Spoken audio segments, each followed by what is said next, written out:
and employers from creating the problem inadvertently.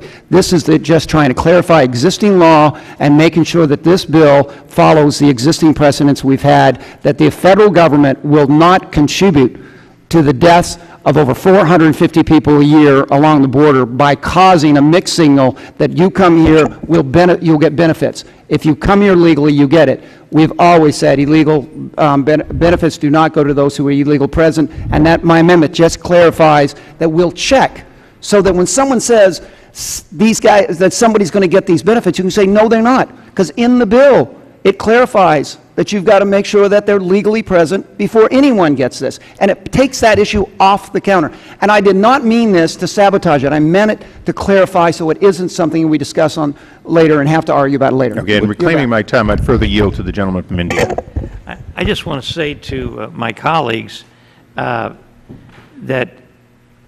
the American people and the Congress has taken the position that illegal aliens should not be getting benefits here in the United States at taxpayers' expense. And whether you call them undocumented or illegal or whatever term you use, they should not be entitled to benefits because the law specifically says that they are not entitled to those benefits. It has nothing to do with the race, the color, or their origin, or where they come from. If they're not here legally, they should not be entitled to the benefits of the people of this country and the government of this country. Gentleman's time has expired. Mr. Chairman. Gentleman from Ohio. Move to strike the last word for the purpose of a question to the sponsor 5 minutes of the amendment, if he would. It's been repeated on the other side over and over that this is current law. I'm not aware that my wife was subject to E-Verify. Are spouses or partners of members of Congress subject to E-Verify? Because I'm not aware that my wife was, and so you keep saying this is existing law. Can you show me where that is? The gentleman yield? Yes. It has been, the laws that your spouse gets benefits on were not passed at a time whenever E-Verify was being included in all, and so verification was not required. Taking back my time, so you would set a different standard for members of Congress. No, members of Congress is the fact that every employee has to have it. What this would do is, as benefits are expanded, the verification also follows the expansion. Will the gentleman yield? Yes. Yeah. Let me just, we're sort of spinning this out in more and more absurd ways.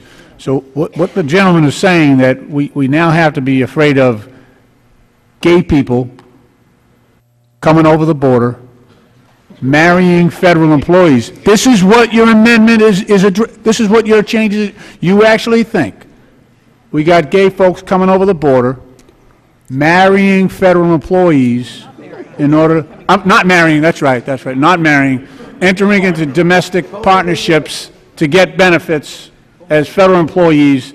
They have to sign an affidavit. They have to surrender themselves to a federal authority anyway to sign the affidavit and make all these claims that we got laid out here. You think that this is really, you know, this is where it becomes just too incredible to believe. And, you know, look, I think there are concerns that we ought to be grappling with, but gay people coming over the border and marrying federal employees just to get benefits, not marry, I'm sorry, enter into, I don't think this is really one of them. And you know, so forgive me if I see this as being something other than a realistic threat. Gentleman from Ohio. I yield to the gentleman from Illinois. Thank you. I just want to make sure we just cut to the chase, and I appreciate his yielding. Let's just do one amendment that would deal with gay illegal immigrants who want an abortion at Gitmo. You left Afghanistan out. I yield back the balance of my time, Mr. Chairman. Gentleman, yield back the balance of time. Gentleman from Indiana seeks recognition. Move to strike the last word. Right. The gentleman is recognized for 5 minutes. Obviously, I don't think gay people are going to come across the border to marry a government worker, but I do think some who are here might, and I think it's more of a matter of precedent as to whether we should put this in all legislation. If we need to go back and make sure that people who get married who are currently in the government. I think it's a good check, quite frankly, and I think many Americans, if not the overwhelming percentage, agree with that. But I earlier tried to get recognition from a gentleman from Rhode Island because I take deep offense and personal offense at some of the comments regarding the whole gay rights issue.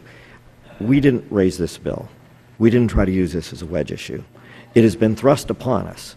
I do not like to talk about this subject. It is a very deep and difficult subject. I personally have deeply held excuse me, moral views that are obviously shared by the Catholic bishops, who presumably were also in the gentleman's denunciation, and that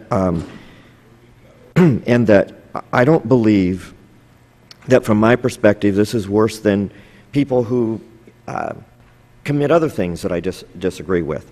And that's why I'm not particularly comfortable. But I do believe that as a moral country, as a country that was founded in these values, we have always paid tribute to these values of traditional marriage. And that the thrust of this bill, of which a number of these amendments have tried to address, have highlighted what is clearly a deep cultural divide in this country. And that when it's thrust at us, we're going to defend it. It doesn't mean we're trying to get some kind of partisan advantage. I'm telling you, I would rather not have this debate. But if the debate is here, then I'm going to engage in the debate because I'm not going to be intimidated because it happens to be my moral views, that suddenly my moral views are irrelevant, that I can't talk about my views, I can't talk about my beliefs, which happen to be, by the way, as has been pointed out, backed up by every referendum held in the United States, the views of the majority of the American people. So we have a right to express those. I believe that those who harass, who mock, who persecute, who discriminate against in any kind of personal level, those who don't have the same sexual orientation are wrong. And that Christians, such as myself, have an obligation to say that that is wrong behavior. But it does not mean that whether it's back door, like this bill does, or front door, like the Defense of Marriage Act repeal would do, have a right to do that and silence us where we can't raise it without being accused of some kind of bigot. We have a difference of opinion. And when we say my friend at different times, we really mean our friends. We've worked together on alcohol and mental health issues. We can have disagreements on something like this without me being bigoted. And that's why we were concerned about the words. I'll yield. The hypocrisy is amazing because you talk about the Roman Catholic Church and marriage. The Roman Catholic Church annulled my parents' marriage after 27 years of marriage. That's the church you're referencing right now. They said that it was non-existent.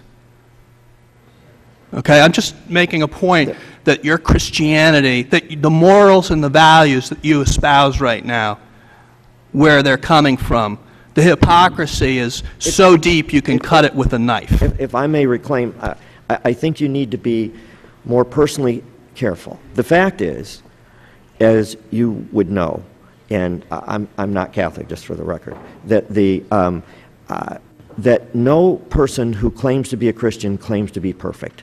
And nobody claims who's a Christian, doesn't claim that there's a certain amount of hypocrisy. The question is do we pay at least tribute to values in our country that are anchored in those values, and do we strive for those values? We fall short.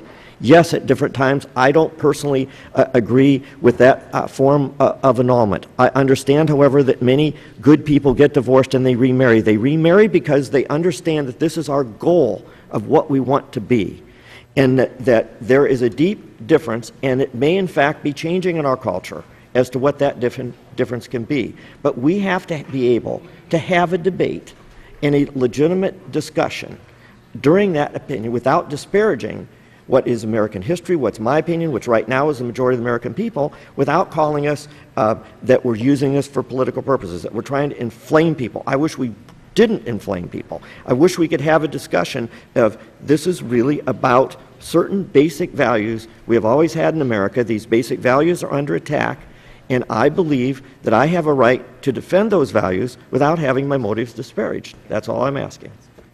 Go back. The gentleman from Virginia, seeking recognition.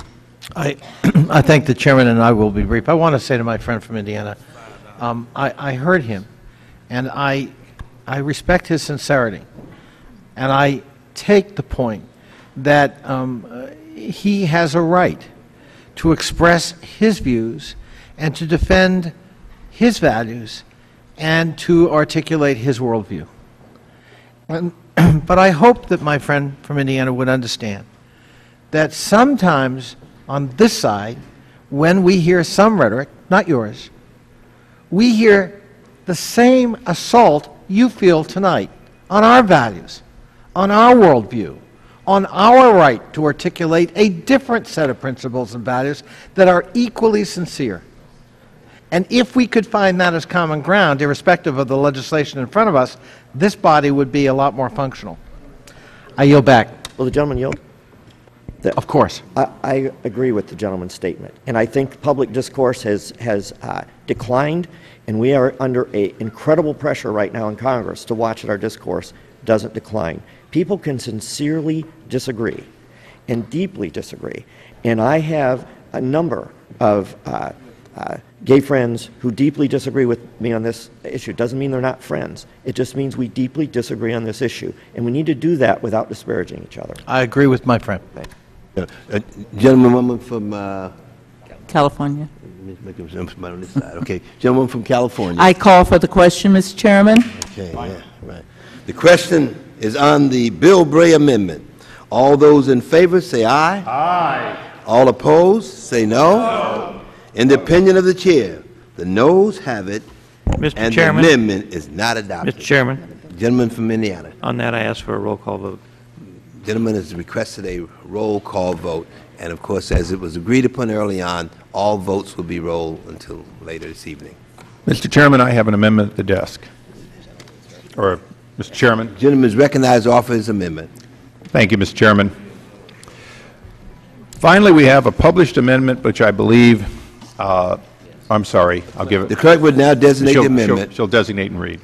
Amendment to the amendment in the nature of a substitute to H.R. 25. Without objection, the amendment is considered as read. Thank you, And the Mr. gentleman is recognized for 5 minutes to discuss his amendment. Thank you, Mr. Chairman. This is a pre-published amendment, and I apologize for a small technical correction you'll see in the amendment, but it is substantially the same as it was originally, but I'll cover the small difference. Mr. Chairman, this amendment would ensure that, first of all, there would be no cost to the taxpayer for this additional coverage. Second of all, that federal workers would set a model for taking care of and providing health care benefits to people domiciled within their homes. This amendment defines, and I believe, consistent and inclusive of all the discussions had here today, any person, regardless of their marital status or their gender, who shares a common residence with the employee, and the employee provides more than half of the other person's financial support. In the original language, Mr. Chairman, we had made the mistake of leaving adult in.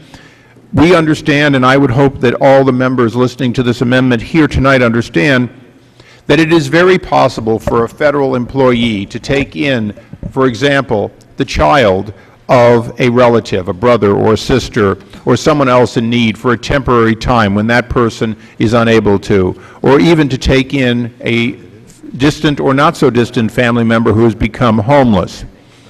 Under this, what we have chosen to do is to recognize that every American should have access to affordable health care. As members of Congress, we enjoy an affordable and very accessible health care system, one that has no exemptions for pre-existing conditions, one that is portable. In fact, Mr. Chairman, as you know, every year we get to move from one to another of over 300 plans. Mr. Chairman, this amendment, if accepted, would state that for the person, the employee of the federal government, they would elect, if in fact it was not an already previously paid for individual under the House or under the federal rules, that they would pay the additional cost for that 1, 2, 3 or more people that they may be bringing in, such as a battered wife and 2 children that are going to be housed. They would pay the cost, so there would be no additional cost to the taxpayer. but they would make this available to those who are they are protecting and supporting in their homes. Mr. Chairman, the reason I chose to do this without cost is obviously we do not want to have abuse, but this is a bill consistent with a bill that I authored, H.R. 3438, which would give every American access to the same high-quality, affordable health care that we enjoy as members of Congress. This amendment is designed and hopefully has been drafted by Ledge Counsel accurately to provide that. I believe that if this is accepted, we will have broad bipartisan support both here and on the House floor, because ultimately having federal workers able to pay the difference between their single coverage and a multiple coverage for those people who they are supporting, whether it's for months, years, or a long period of time, has no cost to the government, would expand health care, would provide a large group of individuals with support that today they don't have, access to affordable health care. Mr. Chairman, as you know, our health care plans cost, between the part the government pays and the part we pay, $5,000 to $6,000, a little more for family coverage. That's very affordable. Men and women in the private sector and small businesses would love to have that. Hopefully in time we will consider H.R. 3438 and provide that high-quality health care access to all Americans. But if we are considering how to provide the federal workforce with an ability to not have to fail to take care of those who they are otherwise providing support for, this will do it. And Mr. Chairman, I particularly would note that no member of the federal workforce should find themselves supporting somebody but not being able to afford health care for that person. That leaves them in doubt. We believe that this is a compromise. It is fiscally responsible. It would require no doubt as to the scoring, and we would support it and ask the Chairman to accept it, and I yield back. Anyone seeking recognition? Gentleman from Massachusetts. Mr. Chairman, thank you. What this would do is basically award federal benefits for opposite-sex couples who decide not to get married. Would the gentleman yield? I'm just explaining what the text of it is. This would, right now, for heterosexual couples, if you really are in favor of the traditional marriage and the institution of marriage, what this does is it obliterates that need, because you're giving benefits to opposite-sex couples. They don't need to get married anymore. So I don't know how you can say I thought we were being pro-marriage, pro-traditional marriage. This just completely blows that argument up, because now you're providing spousal benefits to people who, traditional heterosexual couples. You're saying we're going to give you the benefits. Don't even bother getting married. So I'm a little puzzled by that. No, I think the gentleman has caused enough confusion by drafting the bill. I'm going to use my time. This is basically obfuscation to an extreme degree. And the one thing that the gentleman does not note is that unlike heterosexual couples who want to share benefits, they can get married. They can simply get married. And that right is recognized in all 50 states. And so they can get married, and the benefits, they want to start a family, create a household, those benefits come along with marriage. That right is not extended to same-sex couples who want to do the same thing.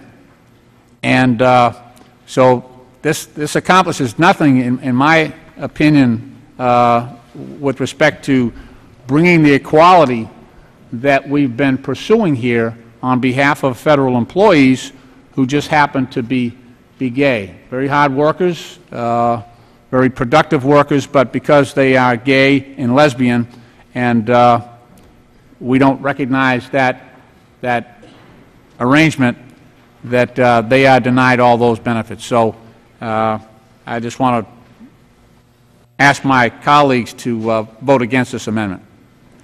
And I yield back. Mr. Chairman. Thank you. Gentleman from Indiana, seek recognition? Oh, I sure do. For what purpose? To strike the last word. The gentleman is recognized Now, for 5 minutes. I want to make sure I've got this correct. You're going to allow 2 ladies to be domestic partners and get the benefits that you're talking about, or 2 men be domestic partners and get the benefits, but a man and a woman can't get the benefits. And you're saying, well, the reason is because they have the right to get married. But the fact is, like 2 men or 2 women, if they choose not to get married, why should they be discriminated against because they choose not to be married? Why shouldn't they be able to get the same benefits as the men and the men and the women and the women? I simply don't understand that. That sounds like to me a clear case of discrimination. Yes, I'll be glad to yield. Well, we have, in our history, and this is your argument, we've been pro-family in this country, and so we have basically allowed the extension of benefits when there's a family situation. If I might and reclaim, that's where the history of this all began. The extension of benefits was because in the traditional situation, the husband was out working, and back then the wife was traditionally back in the home rearing the children. So we allowed that extension of benefits because otherwise wives would not be covered. I would like to reclaim my time. I do agree with that. I am for the traditional family and for the benefits that but what you're saying is that a man and a man that choose to be domestic partners, or a woman and a woman that choose to be domestic partners, and a man and a woman that choose to be domestic partners have different have differences of legal status. And while I am for the traditional marriage and the traditional families, if you're going to do this, I don't see how you can say you're going to give the benefits to 2 men or 2 women and not a man and a woman, because that is clear discrimination. And I'll be happy to yield to my colleague. When I was a freshman, I served on judiciary with Barney Frank, and one day he came over after I'd stated why I was opposed to something, and he said, "Congressman, let me tell you why you're opposed to this." And he straightened me out. So let me tell you why you're opposed to this. I think I can straighten you out. We're stripping in this amendment the financial benefit that was in the underlying bill. We're taking away the financial cost to the federal government. What we're adding is a recognition that people who support people and are willing to support them at their own cost should have access to our broad pool and be able to support those supported people, whether it's a domestic partner, male or female, regardless of their gender, whether it's in fact a child they've taken in that they have not yet been awarded custody of, whether in fact it's their sister who's a battered woman and they're supporting them because she has nowhere else to go, or whether it's somebody the church said, "Would you take this homeless person in and take care of them?" and they've said yes. What we're saying is that if you're willing to do it at your own expense, we're willing to give you access to our very affordable broad pool with 300+ plans. What we are not doing is we're not addressing your definition of an alternate lifestyle that you want to fund, and we're not addressing, quite frankly, somebody's decision to get married or not, or what the state laws are. What we're offering is a no-cost, broad capability for the federal workforce to have a benefit, but a benefit at no cost to the taxpayer. So you're voting for this because it doesn't solidify the question of gays getting a benefit. You're not doing it because somehow we're not supporting family values. We're supporting family values in the most basic sense, which is if you're not married to somebody, you don't have custody of them in a court, and yet you would like to help them, we're going to give you access to put them under your umbrella so they not be without health care, but at your expense. So you're voting no, but for a very different reason than you stated, and I yield back to the gentleman from Indiana. Mr. Chairman, I yield back the balance of my time. The gentleman's time has expired. Let me indicate that, first of all, let me thank the ranking member, for offering this amendment, but I must oppose it. Access to good health care coverage does not ensure affordability. In fact, most uninsured people could not afford to pay for any federal health plan, making it nothing more than just a gesture.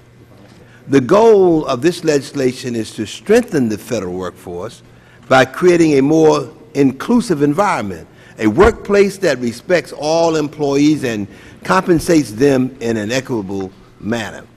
As we have discussed, more and more private and public sector employers are moving in this direction.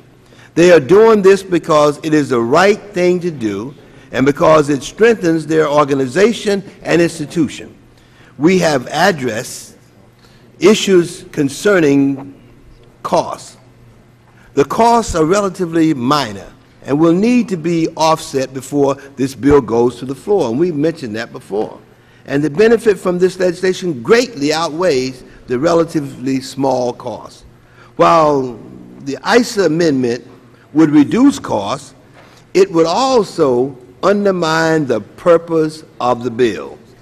I do not support setting up a two-tiered system in which employees with domestic partners will be required to pay the entire share of the health care or for their families. That's not inclusive. That extends the current discriminatory treatment, and I must oppose the amendment. And I say to my colleagues, I encourage you to actually vote no on this amendment. Any other members seeking recognition? Mr. Souter. Move to strike the last word. The gentleman is recognized for 5 minutes. First, I want to thank Mr. Issa for his amendment, and let me assure the chairman of the subcommittee that I raised some of the same questions. Did this involve government funding? And Mr. Issa explained to me that no, there's no government funding in this. This levels the playing field. In subcommittee, as the chair of the subcommittee knows, and others, I voted against extending the benefits to heterosexuals because I don't approve of undermining marriage by having heterosexuals, and I agree with the point that at least homosexuals would like to be married in many cases. I think that is actually a valid debate. But this isn't about public funding. This is about allowing individuals to purchase, because what we have is a government pooling that helps deal with catastrophic and pre-existing conditions questions, because the pool is bigger.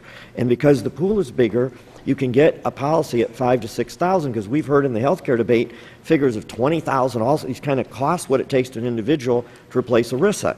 And this, in effect, says if you're if a government employee is a caregiver, has the 51% standard, living in their home at no cost to the federal government, if they choose, whether it's a child or a relative who has special needs and they've decided to care for them, as the gentleman from California pointed out.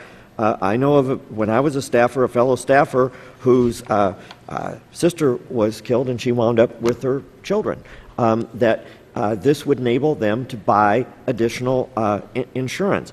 And I think that while I had concerns, because there's no cost, because it extends, if really we're going to say whether you're, that there are people who really need coverage, and we ought to find a way that they can have access to relatively affordable coverage. It's not cheap, but it's relatively affordable to others. So I'll yield to the author of the amendment what I think is a creative way, and who, by the way, has legislation that basically tried to accomplish Would the gentleman this, yield? and this is a way to do it. Mr. Issa asked me first, then I'll... Okay. Thank you. Thank the gentleman. It's frustrating to me that at the end of this long night, it's really about new money for a new benefit at a time in which Americans are suffering.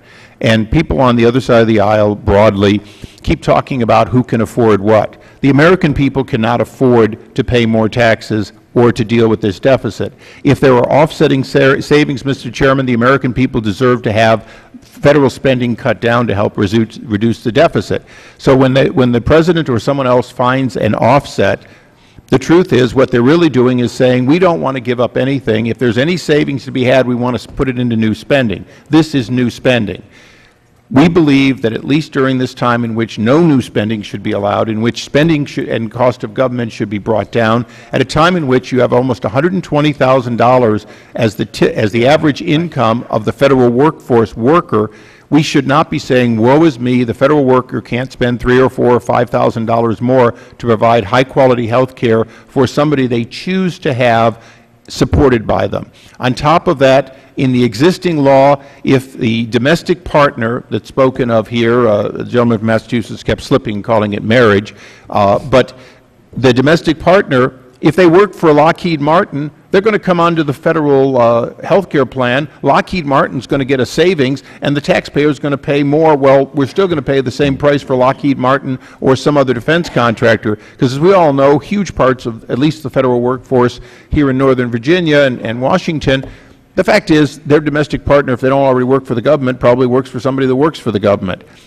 This was intended and is still intended to be the last best hope to say, where have the blue dogs gone? When are we going to say that if we want to do more for the federal workforce, let's find ways to do it that doesn't cost more money? Mr. Chairman, there's real reform that's needed. There's reform that needs to happen. We need to make sure that the federal workforce is not where other companies dump their spouse in order to have us pay for both sides. I'd hope to work with you on that. I hope you will reconsider on this amendment. It is the only completely neutral to all concerns of why somebody is supporting somebody else. I would hope that it passes on a voice vote, and I yield back to the gentleman. My time and yielding whatever seconds I have remaining to the subcommittee chair. I thank the gentleman, but I think the time has expired. Mr. Chairman? Mr. Chairman? Yes, I would yield my time to Mr. Lynch. Strike the last word. I would strike the last word. Thank you.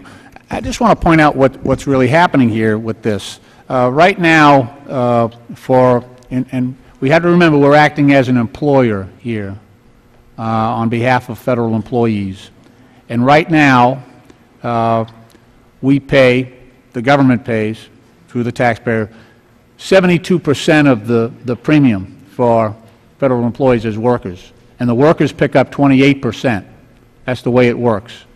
What you're saying here with this amendment is, sure, we're going to allow you to have coverage as well as unmarried heterosexual couples, but we're going to pull the 72% of the premium away that the employer provides. They're saying, yeah, you can have the nominal benefit, but there is no benefit. You're going to have to pick up not only your 28% of the premium, but you're going to have to pick up the 72% that your employer used to pay in order to cover your spouse, domestic partner. So this is a shell game. There's nothing here. And as far as talking about Lockheed Martin and some of these other big corporations, there are a whole lot of corporations that already pay for domestic partner benefits. And I don't think you have to worry about folks who might be paying 5 or 10% of their pay coming over to the federal side because they've got much more lucrative deals with private industry. Just that we are comparing, remember, two employees. One is a gay or lesbian person working for the government, very valuable and productive employee. The other is a heterosexual employee, very good employee, very productive. And this is about how we treat them in the workplace, what benefits they shall provide. There's a whole slew of benefits that accrue to the married heterosexual employee that are denied. So we don't have equal pay for equal work for federal employees. This is about equality. It's about equality. And I think as our nation's largest employer, we should be setting the example here. We should be the shining example of what being an American worker is all about. And we should not be denying these benefits to these individual workers because of their sexual preference. That's the bottom line. I yield back. Illinois controls the time. I yield back. Gentleman yields back. Anyone else seeking recognition before we? Yeah. Question is on the ISA amendment. All those in favor say aye. All opposers say no. No. In the opinion of the chair, the noes have it, and the amendment is not adopted. Any other amendments? Mr. Chairman, I have one more amendment. Utah, Mr. It's a good one. It's a good one, Mr. Chair. Mr. Chaffetz. Number 61, if I could. And I appreciate your indulgence, Mr. Chairman. I would... Clerk, designate the amendment. Amendment to the amendment in the nature of a substitute to H.R. 2517, offered Without by objection, the amendment is considered as read, and the gentleman is recognized for 5 minutes to explain his amendment. Thank you. I know the hour is late. This is done in the spirit of making a true minor adjustment. I would appreciate the indulgence of my colleagues to please look at page 4 of the Towns amendment and just understand it. I'm going to go ahead and read it if you don't have it in front of you. But the spirit in which this is being offered is one of trying to assess some degree of commonality. And so if you read the current amendment offered by Mr. Towns, starting on line 13, it says, such individuals have a common residence or do not have a common residence because of financial, employment-related, or other reasons. And what I struggle with is this or other reasons, which seems to me to have no limitations whatsoever. The spirit of what we're trying to do this is we're trying to give some sort of definition to these partnerships so that they have some sort of commonality associated with them. And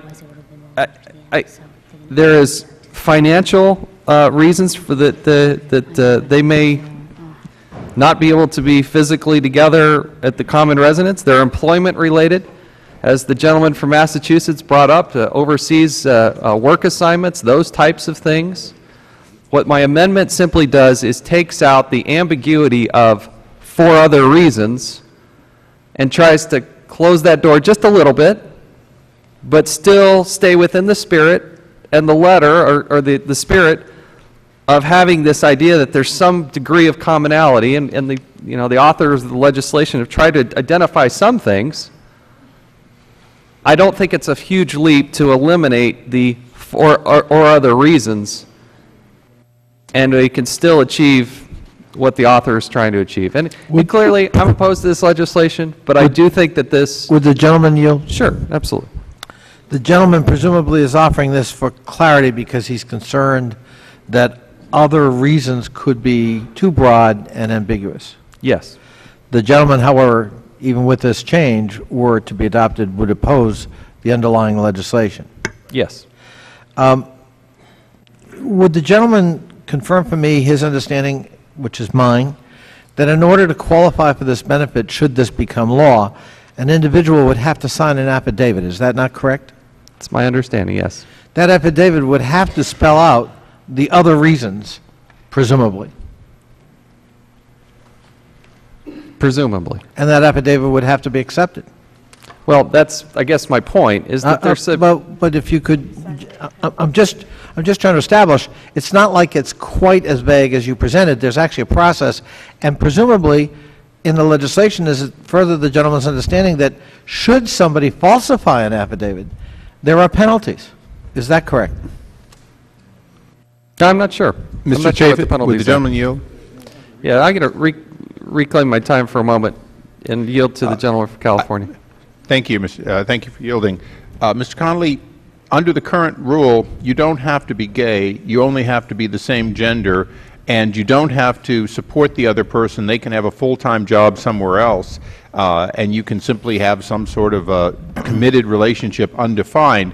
But the way the bill is written, the word other, either you would make no declaration as to why you were separated, or you would simply put the word other and you'd meet the requirement. And other is undefined, so other could be because we actually don't ever get together. We're just committed as pen pals. So I'm not trying to be superfluous, but it is a word that is unnecessary if, in fact, you're saying, A, we're committed, B, there's only two valid reasons to not be living together if you are a couple. One of them would be, financial, and the other would be work. I don't know what the financial is, but we're accepting those two as reasons. And I yield back to the gentleman from Utah. Well, thank you. Yield to the gentleman. Go ahead. Did you want to? Are you yielding to me? I'm trying to, if you like. I thank my colleague, and I take the ranking member's point. But let me put a different case. You use the word only negatively, but other reasons might be, for example, I have a sick relative that I have to tend to for some period of time, and so we are not living under the same domicile for that period of time. And that might be a perfectly legitimate reason for why I'm not under the same roof with my partner. So it need not always be because somebody is playing a game and being a pen pal, as you put it. It actually might be a real case, a human need, where somebody is trying to help somebody else but would still qualify otherwise for domestic partner benefits. I yield back. I thank my friend for yielding. Yes, again, I think the spirit of what was offered by the author was the idea that there was some degree of commonality. I think this helps narrow it just a little bit by not having it being so open-ended that anything could qualify by just, as the gentleman from California said, by simply just writing the word other. And I think that's consistent with what was originally offered. And I see my time's about expired. I'll yield back the balance of my time, Mr. Chairman. Will the gentleman yield for a question? The gentleman's time has expired. Well, I would like to move to strike the last word. The gentleman is recognized for 5 minutes. The gentleman's argument sounds sincere, and he raises some good points, but I'm just curious if the gentleman has a barrel of other amendments that... This is my final amendment. That's all I have. Though I'm considering the Afghanistan amendment. I'm working on the Afghanistan one still, but... Here's what I'm suggesting. The gentleman raises a valid point. However, I don't think that the drafter, because they included other, it was a catch-all sort of category. And there are some examples. Suppose your spouse is in a nursing home, and so there are some things that we haven't thought of that might be added to provide that clarity, but would also reduce the scope of the amendment as you desire. And I'm just saying that perhaps on a floor amendment, if we did agree to accept this, we might agree that a floor amendment might delineate those distinctions further, but it would be a floor amendment. Or the manager's amendment. Or the manager's amendment, that's good. I would yield. My question would be, because obviously school could be another nursing home, some kind of such as to narrow the scope to a legitimate function. Gentleman yield. Well, I'm not going to rule on this. The chair's going to have to rule on this, but I think if we understood that there would be a further opportunity to clarify this thing, we might be well served, and the bill would be well served by doing that. Yeah, gentlemen, thank you very much. And gentlewoman from California. I'd like to strike the last word. Recognized for 5 minutes. Mr. Chairman, I too think that this amendment could be crafted in a way to address the gentleman's concern here. I think, though, we have to look at other issues besides financial and employment related. I think we need to look at health or family crisis, some language that would be broad enough to anticipate the kinds of things that happen in a family setting that could keep partners away from each other. I yield back. Any other members seeking recognition? Mr. Chairman, I just move to strike last word. Mr. Chairman, I believe that this amendment could be accepted with an understanding that on a bipartisan basis, the deleted language of other would be acceptable to be replaced with language that the Office of Personnel Management could give us, which are generally accepted as reasons for people to be away, and that language would not be unacceptable. Yeah, of course I would. Let me Mr. just say Chairman. that, I'd like to work with you between now and the time we go to the floor on this. I'm not prepared to accept it tonight, but I would like to work with you on it, and I think it's something that we could accept, but... Okay, if we withdraw the amendment, Mr. Chairman, would you agree that a manager's amendment would be produced so that some alternate language would then be in that amendment, realizing we can't predict what that language would be, but we certainly cannot rely on an amendment on the floor other than the manager's amendment? That's reasonable. Okay. I would ask the gentleman to consider withdrawing his amendment so that we can do that. Mr. Chairman, if I may, the spirit of working a bipartisan way to help narrow the scope, I'd be happy to withdraw the amendment and work across the aisle and try to come up with some acceptable language that's within the same spirit of what's trying to be accomplished here. Right. Hearing no objections, so ordered. Any other amendments?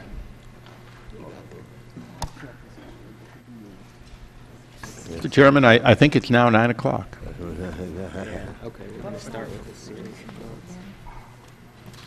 We will now take recorded votes on the amendments previously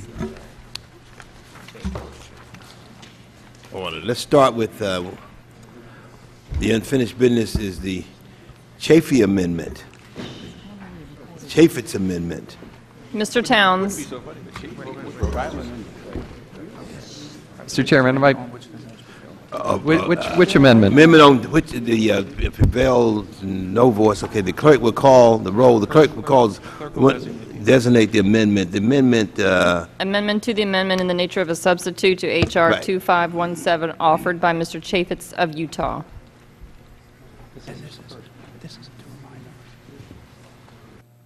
059. Right. This is the one that by OPM. That's the one that did. It starts off page 63 after line 9. Right. Yeah, definitely. Okay. That's the clerk. The clerk will call the roll. Mr. Towns. No. Mr. Town votes no. Mr. Kanjorski. Mrs. Maloney. Mr. Cummings. Mr. Kucinich. Mr. Tierney. Mr. Clay. No. Mr. Clay votes no. Ms. Watson? No. Ms. Watson votes no. Mr. Lynch? No. Mr. Lynch votes no. Mr. Cooper? Mr. Connolly? No. Mr. Connolly votes no. Mr. Quigley? No. Mr. Quigley votes no. Ms. Capter? Ms. Norton? Ms. Norton votes no. Mr. Kennedy? Mr. Kennedy votes no. Mr. Davis? No. Mr. Davis votes no. Mr. Van Hollen? No. Mr. Van Hollen votes no. Mr. Cuellar? Mr. Hodes? Mr. Hodes votes no. Mr. Murphy? No. Mr. Murphy votes no. Mr. Welch? No. Mr. Welch votes no. Mr. Foster? Mr. Foster votes no. Ms. Spear? No. Ms. Spear votes no. Mr. Driehaus? No. Mr. Driehaus votes no. Ms. Chu? No. Ms. Chu votes no. Mr. Issa? Yes. Mr. Issa votes aye. Mr. Burton? Yes. Mr. Burton votes aye. Mr. Micah? Mr. Souter? Mr. Souter votes aye. Mr. Duncan? Mr. Turner? Mr. Westmoreland? Mr. McHenry? Mr. McHenry votes aye. Mr. Bilbray? Mr. Bilbray votes aye. Mr. Jordan? Mr. Jordan votes aye. Mr. Flake? Mr. Fortenberry? Mr. Fortenberry votes aye. Mr. Chaffetz? Mr. Chaffetz votes aye. Mr. Schock? Mr. Luke Meyer? Mr. Luke Meyer votes aye. Mr. Gao? We didn't do a recorded on your cost. Right. Mr. Kanjorski? Mrs. Maloney? Mr. Cummings? Mr. Kucinich? No. Mr. Kucinich votes no. Mrs. Maloney? No. Mrs. Maloney votes no. Mr. Tierney? Mr. Cooper? The Doma. Ms. Capter? Doma, Jordan. Mr. Cuellar? Mr. Micah? Mr. Duncan? Mr. Turner? Mr. Westmoreland? Mr. Flake? Mr. Flake votes aye. Mr. Schock? Mr. Gao?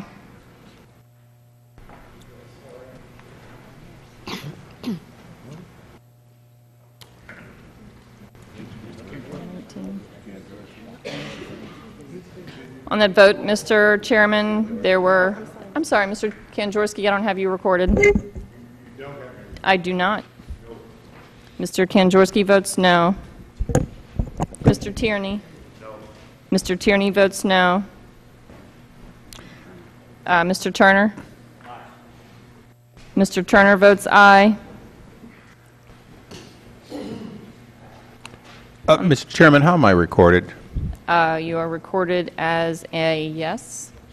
I'm yes, then. On that vote, Mr. Chairman, there are 21 noes, 11 yeses. So the amendment is not agreed to. Okay.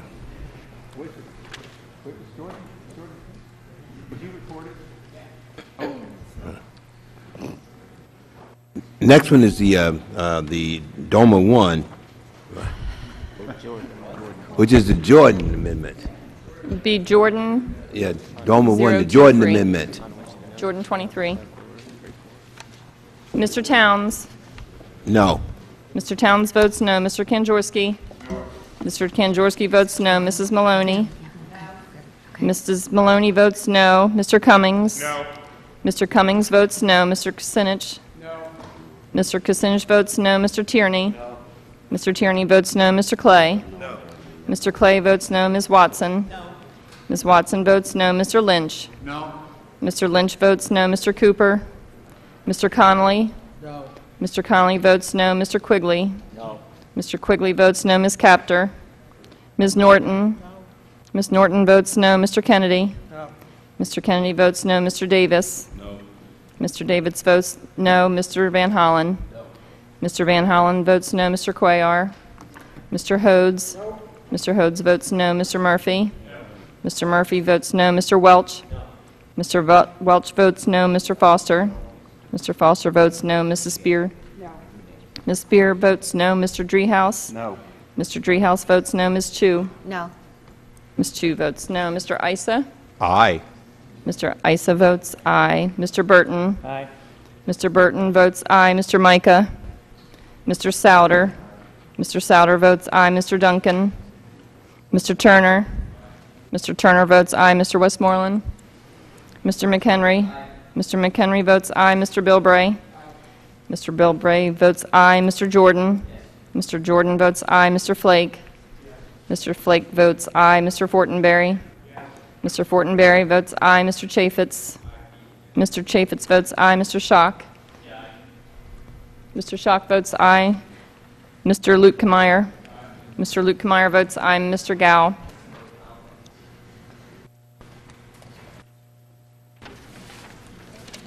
I can call. Do I call a second time? Clerk will report. On that vote, Mr. Chairman, there are 22 noes, 12 ayes. And the amendment is not agreed to. Next is DOMA 2, the ISA amendment. The ISA amendment. Mr. Towns. No. Mr. Towns votes no. Mr. Kanjorski. Yes. Mr. Kanjorski votes yes. Mrs. Maloney. No. Mrs. Maloney votes no. Mr. Cummings. No. Mr. Cummings votes no. Mr. Kucinich. No. Mr. Kucinich votes no. Mr. Tierney. No. Mr. Tierney votes no. Mr. Clay. No. Mr. Clay votes no. Ms. Watson. No. Ms. Watson votes no. Mr. Lynch. No. Mr. Lynch votes no. Mr. Cooper? Mr. Connolly? No. Mr. Connolly votes no. Mr. Quigley? No. Mr. Quigley votes no. Ms. Capter? Ms. Norton? No. Ms. Norton votes no. Mr. Kennedy? No. Mr. Kennedy votes no. Mr. Davis? No. Mr. Davis votes no. Mr. Van Hollen? No. Mr. Van Hollen votes no. Mr. Cuellar? Mr. Hodes? No. Mr. Hodes votes no. Mr. Murphy? No. Mr. Murphy votes no. Mr. Welch? No. Mr. Welch votes no. Mr. Foster? Mr. Foster votes yes. Ms. Spear? No. Ms. Spear votes no. Mr. Driehaus? Yes. Mr. Driehaus votes aye. Ms. Chu? No. Ms. Chu votes no. Mr. Issa? Yes. Mr. Issa votes aye.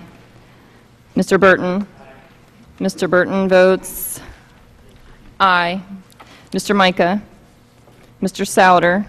Mr. Souter votes aye. Mr. Duncan? Mr. Turner? Mr. Turner votes aye. Mr. Westmoreland? Mr. McHenry? Mr. McHenry votes aye. Mr. Bilbray? Mr. Bilbray votes aye. Mr. Jordan? Mr. Jordan votes aye. Mr. Flake? Mr. Flake votes aye. Mr. Fortenberry? Mr. Fortenberry votes aye. Mr. Chaffetz? Mr. Chaffetz votes aye. Mr. Schock? Mr. Schock votes aye. Mr. Lukemeyer? Mr. Lukemeyer votes aye. Mr. Gow? Mr. Cooper, I don't have you recorded. No. Mr. Cooper votes no.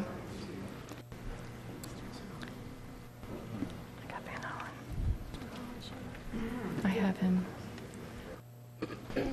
What to vote? On that vote, Mr. Chairman, there are 20 noes and 15 ayes. Right. Amendment's not agreed to. And the next one is the Bilbray amendment, the ID amendment. Mr. Towns? No. Mr. Towns votes no. Mr. Kanjorski? Mr. Kanjorski votes aye. Mrs. Maloney? No. Mrs. Maloney votes no. Mr. Cummings? No. Mr. Cummings votes no. Mr. Kucinich? No. Mr. Kucinich votes no. Mr. Tierney? No. Mr. Tierney votes no. Mr. Clay? No. Mr. Clay votes no. Ms. Watson? No. Mrs. Watson votes no. Mr. Lynch? No. Mr. Lynch votes no. Mr. Cooper? No. Mr. Cooper votes no. Mr. Connolly? No. Mr. Connolly votes no. Mr. Quigley? No. Mr. Quigley votes no. Ms. Capter? Ms. Norton? No. Ms. Norton votes no. Mr. Kennedy? No. Mr. Kennedy votes no. Mr. Davis? No. Mr. Davis votes no. Mr. Van Hollen? No. Mr. Van Hollen votes no. Mr. Cuellar? Mr. Hodes? No. Mr. Hodes votes no. Mr. Murphy? No. Mr. Murphy votes no. Mr. Welch? No. Mr. Welch votes no. Mr. Foster? Mr. Foster votes aye.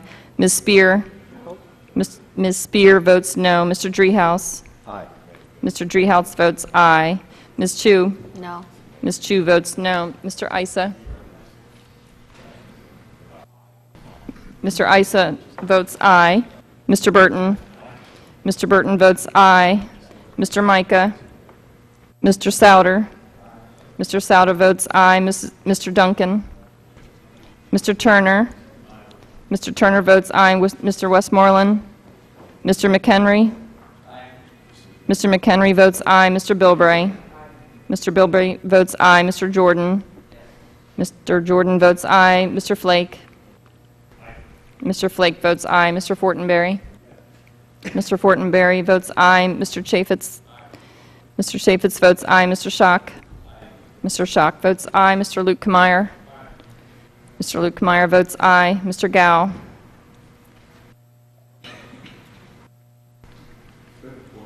On the vote, Mr. Chairman, there are 20 noes and 15 ayes. The amendment is not agreed to.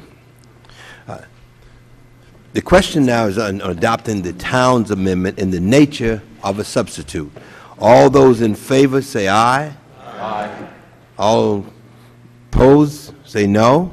No. In the opinion of the chair, the ayes have it and the amendment is agreed to. I now move that the Committee on Oversight and Government Reform report H.R. 2517 as amended to the House with the recommendations that the bill do pass. The question is on favorably reporting H.R. 2517 as amended to the House. All those in favor say aye. Aye. Opposed? No. In the opinion of the chair. Mr. Chairman, on that, I ask for a roll call vote. Will Mr. the clerk call the Towns. roll? Aye. Mr. Towns votes aye. Mr. Kanjorski. Mr. Kanjorski votes aye. Mrs. Maloney. Mrs. Maloney votes aye. Mr. Cummings. Mr. Cummings votes aye. Mr. Kucinich. Mr. Kucinich votes aye. Mr. Tierney. Mr. Tierney votes aye. Mr. Clay. Mr. Clay votes aye. Ms. Watson. Ms. Watson votes aye. Mr. Lynch. Mr. Lynch votes aye. Mr. Cooper. Mr. Cooper votes aye. Mr. Connolly. Mr. Connolly votes aye. Mr. Quigley. Mr. Quigley votes aye. Ms. Capter.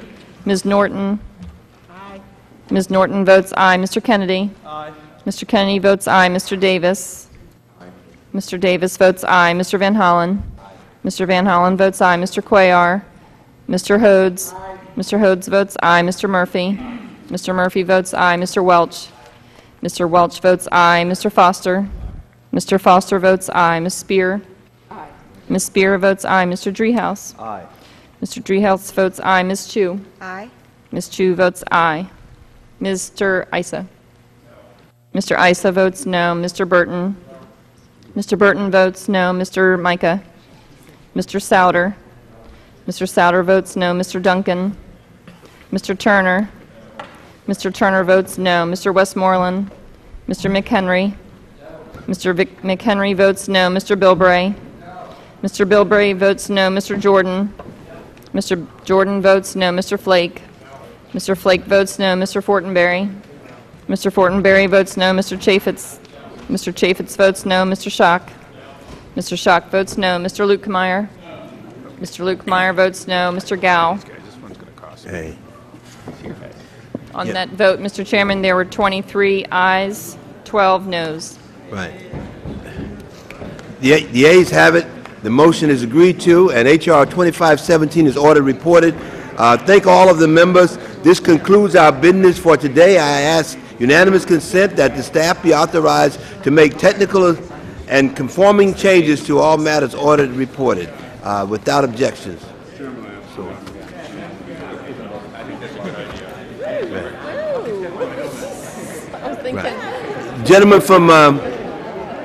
The gentleman from Illinois, Mr. Davis, has asked to be a co-sponsor of 2517.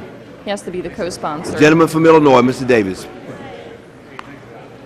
The committee stands adjourned.